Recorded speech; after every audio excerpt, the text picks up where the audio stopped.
Darren, Iza, Rufa, at Vina. Gandang-ganda kay Janine Gutierrez. Same Echo. Muling naging sentro ng usapan si Janine Gutierrez dahil sa mga papuri mula sa mga kilalang personalidad sa industriya.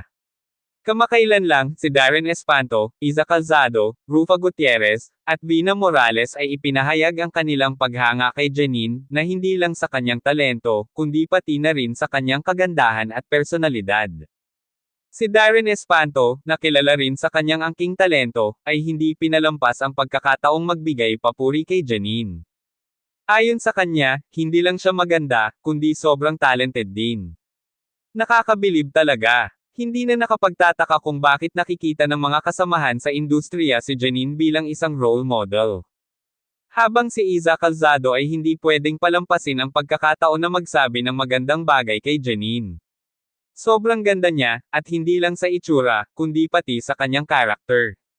Isa siya sa mga pinaka-humble na tao na nakilala ko, sabi ni Iza. Dahil sa mga papuring ito, talagang nagpapakita na may espesyal na kalidad si Janine hindi lang sa harap ng kamera, kundi pati na rin sa personal niyang buhay. Hindi rin pinalampas ni Rufa Gutierrez ang magbigay ng komento tungkol kay Janine. Laging fresh at natural, walang kaartihan. Kaya nga siya ang ideal na huwaran para sa mga kabataan ngayon, dagdag pa ni Rufa. Mukhang talagang umaabot sa lahat ng aspeto ng buhay si Janine. Si Vina Morales, na isa ring kilalang aktres, ay hindi rin nag-atubiling ipahayag ang kanyang admiration kay Janine. Si Janine ay isang natural na beauty, at ang pinakamagandang bagay sa kanya ay hindi lang ang kanyang physical na anyo kundi ang kanyang malasakit sa ibang tao, aniya.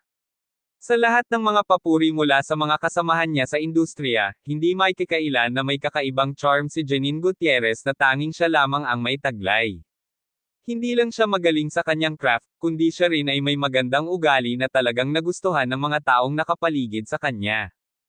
Ang mga papuri mula sa mga bigating personalidad na sina Darren Espanto, Iza Calzado, Rufa Gutierrez, at Vina Morales ay nagpapatunay na si Janine Gutierrez ay hindi lang maganda sa panlabas, kundi sa loob din. Ang kanyang pagiging humble at walang kaartihan ay isang magandang halimbawa sa mga kabataan ngayon. Nakakabilib kung paano siya pinapahalagahan hindi lamang sa kanyang talento, kundi pati sa kanyang karakter. Ano sa tingin mo ang sikreto ng tagumpay ni Janine? I-comment ang iyong opinyon. Huwag kalimutan mag-like, mag-subscribe, at i-hit ang notification bell para sa mga pinakabagong update.